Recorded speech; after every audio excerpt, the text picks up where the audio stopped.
కార్యకర్త స్థాయి నుండి ఈ రోజు ఎమ్మెల్సీగా ఎదగడం పట్ల అసలు ఏమనుకుంటా ఉన్నారు? ఒకసారి శంకర్ నాయక్తో మాట్లాడే ప్రయత్నం చేద్దాం. అన్న చెప్పండి, ఎట్లా అనిపిస్తా ఉంది ఈ రోజు కాంగ్రెస్ పార్టీ మీ కష్టాన్ని గుర్తించిన దానికోసం? చాలా సంతోషంగా ఉంది. ఇలా కాంగ్రెస్ పార్టీ సామాన్య కార్యకర్తలను ఇవాళ ఈ స్థానం నిలబెట్టినందుకు చాలా సంతోషంగా ఉంది.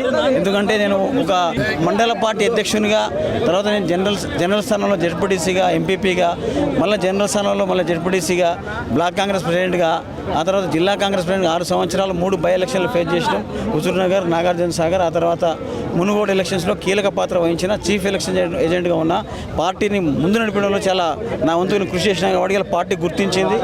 ఇలా సామాజిక వర్గం ఏదైతే లంబాడ తెగ ఉన్నదో దానికి న్యాయం చేసేలా పార్టీ సూచించింది. ఇలా ఓకేనా, అనేక పోటీల మధ్యలో ఒక గిరిజన బిడ్డ అయినటువంటి మీకు కార్యకర్త స్థాయి నుండి అంటే అనేక పైరవోలు చేసిన వాళ్ళు కూడా ఉన్నారు, వాళ్ళందరినీ కాదని మీకు ఇచ్చిందంటే అంటే కాంగ్రెస్ పార్టీ పైన మీ అభిప్రాయం ఏంటి?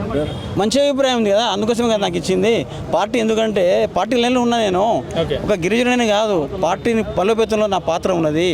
గిరిజన కులం అని కాదు, పార్టీ జెండా మోసిన, పార్టీ ఏ కార్యక్రమం ఇస్తే ఆ కార్యక్రమం చేసిన, ధర్నా చేసిన, రాస్తారోకోలు చేసిన.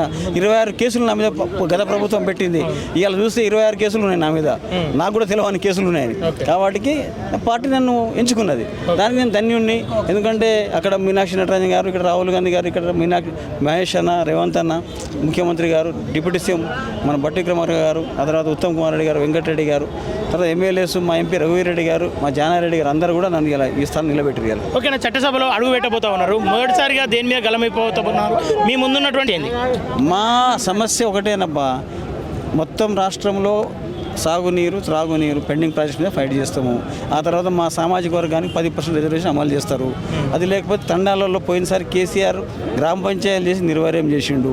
దానికి రెవెన్యూ కంపెనీలు గుర్తించి వాటికి ఫండ్స్ ఇవ్వాలని చెప్పి ఫైట్ చేస్తారు. కేంద్ర ప్రభుత్వం ఆధ్వర్యంలో జరుగుతున్నటువంటి ఎన్కౌంటర్లు, బూటకం ఎన్కౌంటర్లు, అలా అనేక మంది గిరిజనులే అనిపోతూ ఉన్నారని చెప్పేసి వినికిడి ఉంది. దానిపైన మనం మాట్లాడబోతా ఉన్నాం. అది నా పరిధిలో కాదు, అది ఆ స్థాయికి పోలేం, కానీ ఇది నా పరిధి కాబట్టి థ్యాంక్ యూ.